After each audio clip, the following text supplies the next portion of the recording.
Trump's presidency may be best remembered for its cataclysmic end, but his 4 years as president also changed real American policy in lasting ways, just more quietly.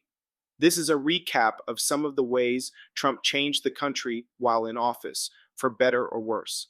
Many Americans will remember President Donald Trump's presidency as a 4 year long storm of tweets, rallies, and on air rants that ended in a mob riot and historic second impeachment. But there was more to the Trump presidency than attention hogging political drama and conflict. Often unnoticed, Trump and his administration actually did succeed in changing some of the ways Washington works. Number one, Trump didn't repeal Obamacare, he accidentally bolstered it. Trump came into office vowing to repeal Obamacare and even took the law to court when that failed in Congress.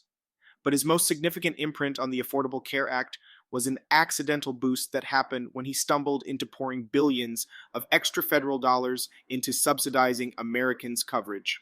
House Republicans had tried for years to cut off subsidies that helped low-income Obamacare enrollees with the co-pays, co-insurance, and deductibles that come with their health plans. In 2017, Trump finally did it through administrative means after the GOP effort to replace the law fell apart, and he immediately drew intense outcry from Democrats and policy experts who called the move sabotage. The health exchanges didn't collapse as Trump had hoped. Instead, health plans and states quickly figured out a way to claw back the federal dollars they lost. They built the costs of the subsidies into premiums for Obamacare's benchmark silver policies. This meant that premiums for these silver plans spiked, and as a result, the premium subsidies the government had to pay for low-income enrollees vastly increased. The concept, known as silver loading, grew government subsidizing of the exchanges by upwards of $20 billion per year. While Trump's moves made Obamacare plans increasingly unaffordable for the unsubsidized, Democrats quickly tamped down their criticisms since it accomplished their goal of significantly boosting funding for Obamacare. The incoming Biden administration isn't likely to reverse course. Number two, Trump refocused national security on great power competition. Defense policy documents are so abundant they could wallpaper the Pentagon. But the Trump administration's national defense strategy stands out as one of the most important defense policy shifts of the last generation, reorienting the American military to confront rising and increasingly aggressive powers Russia and China. The 2018 strategy rewired the Defense Department's vast bureaucracy away from a focus on fighting insurgents and terrorists in the Middle East toward a long-term strategic competition with China and Russia. As a result, the military is changing how it trains personnel, which technologies it buys, and the geographic areas of the world where it prioritizes its forces. Already, it has led to a reordering of the Pentagon budget and new investments supported by a bipartisan majority in Congress, including billions of dollars to beef up the U.S. military presence in the Asia-Pacific. Despite differences in tone and rhetoric, this is a refocusing of the United States military posture that is expected to continue in the Biden administration. Number three, Trump failed to provide workplace guidance, making safety harder for workers. Arguably the most consequential decision Trump made involving American workers was something it chose not to do. It declined to implement a so-called emergency temporary standard when the coronavirus pandemic hit. Such a standard, issued when the Occupational Safety and Health Administration determines workers are in grave danger, would have established immediate and mandatory workplace safety rules employers must follow to protect employees from exposure. Despite pressure from Democrats, unions, and worker advocates, OSHA refused to set rules for worker safety during the pandemic. Republicans defended the decision by saying the burden on companies struggling to stay afloat amid the recession would be too great. In the absence of a standard, employers have only had to comply with a mix of optional guidelines, able to pick and choose what precautions they take. The agency's backseat approach to workplace safety means Americans still face a dangerously unpredictable range of safety conditions when they show up to work. Though OSHA has cited some companies for coronavirus-related transgressions, many large corporations received meager fines, even in cases where workers died from COVID-19. Democrats have attempted to include language mandating an emergency temporary standard in future rounds of pandemic aid, but their efforts have been unsuccessful. One of the first things a Biden administration will likely move to do is instruct OSHA to step up worker safety enforcement, including by enacting an emergency standard and ramping up penalties on violators. Biden's campaign also pledged to double the number of OSHA investigators to enforce the law and existing standards. Number 4, Trump boosted religious organizations in education. Trump failed to enact any sweeping school choice policy that sends money to parents to help them pay for private and religious schools. But his administration, led by Education Secretary Betsy DeVos, a devout Christian, found ways to expand federal support for religious schools and organizations at the Education Department. DeVos tweaked a wide range of federal education policies, large and small, to bolster faith-based organizations. She changed regulations, for example, to make it easier for members of religious orders to access federal financial aid and expanded federal public service loan forgiveness to cover clergy members. And she created new protections for faith-based campus organizations at public universities. At the K-12 education level, DeVos stopped enforcing a policy that had prohibited religious organizations from providing publicly funded services such as tutoring, technology, and counseling in private schools, and she opened up federal grants for charter schools to religiously affiliated organizations. Many religious education groups praised DeVos's changes, which she often described as effort to expand religious liberty. Too many misinterpret the separation of church and state as an invitation for government to separate people from their faith, she said. The Biden administration is expected to move quickly to roll back many of DeVos' education policies, but it's not yet clear how the incoming administration will approach her various policy tweaks to promote religious organizations. Number 5, Trump's Interior Department set a new standard for ignoring Congress. Trump's Interior Department set a precedent that, while it may have escaped notice outside Washington, D.C., is almost certain to be influential going forward.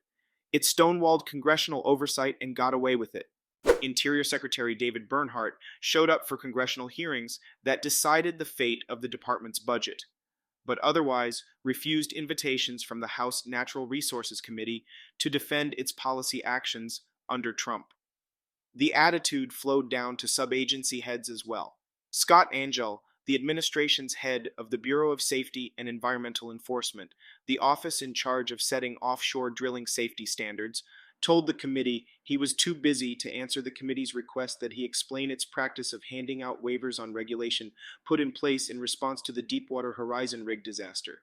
The foot-dragging in providing even basic information stretched to written requests from Congress and the public. House Democrats complained that Interior, in responding to written questions, would flood the zone with thousands of documents that had little relation to the topic at hand and even include pages containing nothing but Wingding's font.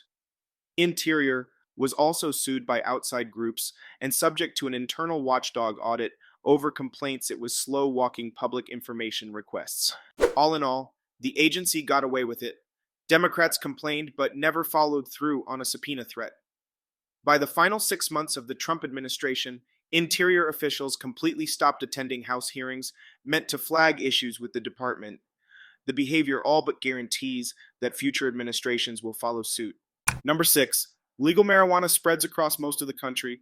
Cannabis legalization advocates were alarmed when Trump picked Jeff Sessions as his first attorney general. For marijuana supporters, Sessions' anti-cannabis rhetoric harkened back to reefer madness days, and they feared he would crack down on the burgeoning state-regulated marijuana industry. Their fears were founded.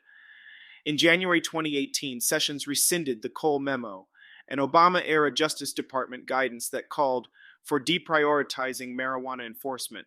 The memo had provided some protection for state legal marijuana markets and informed how state governments set up their own cannabis laws, but a Sessions-led crackdown never materialized. Despite its anti-weed rhetoric, the Trump administration stood to the side as 18 states liberalized their marijuana laws from 2016 to 2020, including staunchly conservative states like Mississippi and South Dakota. Despite former Attorney General William Barr's antitrust scrutiny of cannabis deals, the federal government remained relatively hands-off on marijuana policy. Cannabis is now legal in some form in 36 states, meaning that a majority of Americans have some form of legal access, even though the drug remains officially illegal at the federal level. In fact, more than one-third of Americans now live in states with full legalization. Cannabis has become a massive business, generating billions in state revenues. The move toward legalization is likely to accelerate under a Biden administration, which is expected to pressure Congress to pass legislation fixing some legal problems for cannabis companies, such as access to banking, and might even move to change its illegal status under the Federal Controlled Substances Act. Number 7. Trump curbed relief for defrauded students.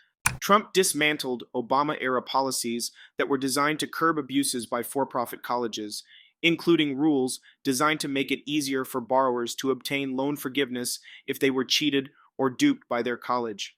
Education Secretary Betsy DeVos said the Obama administration's approach was too lenient, akin to allowing borrowers to access free money at taxpayer expense. DeVos rewrote the Obama administration's rules that govern when federal student loan borrowers can have their debt wiped out as a result of their college's misconduct, imposing stricter standards of proof.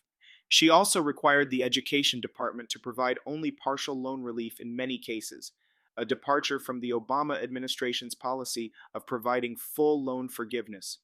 Congress moved to block the rules, with 10 GOP senators joining Democrats, but Trump vetoed the legislation and the new rules took effect.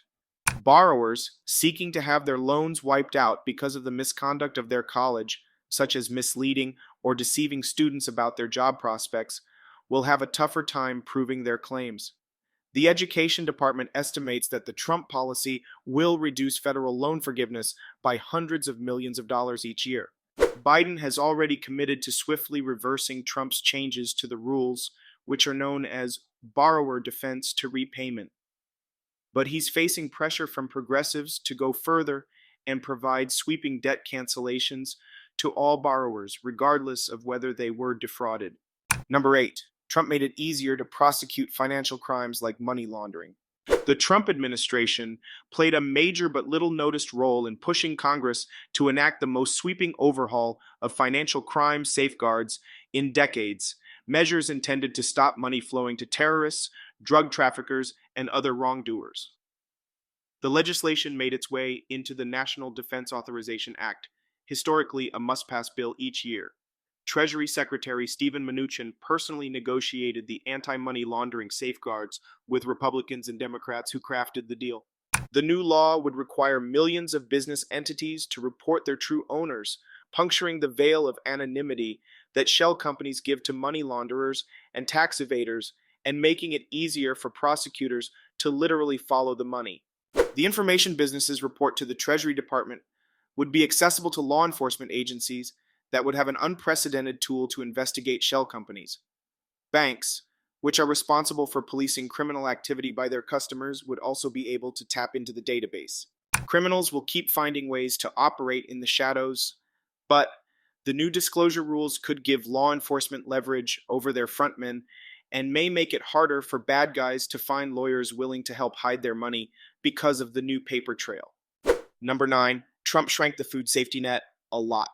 Under Trump, the Agriculture Department scaled back the $60 billion Supplemental Nutrition Assistance Program, the food support program for low-income Americans, formerly known as food stamps.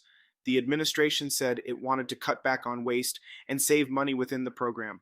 In 2018, the Agriculture Department introduced a new rule that aimed to more strictly enforce certain work mandates under the program, making it more difficult for states to seek waivers from SNAP work requirements for able-bodied adults who aren't caring for children or other dependents. 755,000 Americans have lost their access to food aid under SNAP, according to the USDA's own estimates. The courts could reverse the change. In October, a judge halted the rule and said that it radically and abruptly alters decades of regulatory practice, leaving states scrambling and exponentially increasing food insecurity for tens of thousands of Americans. But the Trump administration appealed that decision in December, prolonging the legal battle. And number 10, on gas emissions, Trump went the opposite direction from the rest of the world. Trump's attempts to roll back Obama-era rules aimed at cracking down on methane emissions had major implications for not only the near-term warming caused by this potent greenhouse gas, but also shrunk the United States' stature on the global stage. The Trump administration loosened the standards oil and gas companies had to meet for how much methane, the largest chemical component of natural gas and a major heat-trapping substance, they could allow to leak out of pipelines, storage tanks, and other oil field infrastructure. Senate Republicans had failed to kill the Obama rule at the beginning of the Trump administration, leaving the White House to roll back an environmental regulation. Even some oil and gas companies supported as a way to keep an increasingly green-minded public on their side. Trump's stance was the polar opposite of what China and European countries pledged to do to rein in emissions of a gas considered one of the leading causes of climate change. The Trump rollbacks, finalized in August, were considered so out of the norm that even oil companies such as BP and Shell publicly spoke out against them. The French government stepped in to force trading firm Engie, in which it owns a stake, to reject a proposed contract to import U.S. gas, citing reputational risk. Trump's rejection of strict methane standards has also allowed Europe to claim the global mantle for fighting climate change. Trump's rule changes are still being litigated in court and will be immediately in Biden's sights for reversal when he officially takes office. But reputational damage has already been done. There you go, guys. What order thing did Trump do while in office that we didn't include in the list? Let us know in the comments section below. Don't also forget to subscribe for more amazing content. Thank you.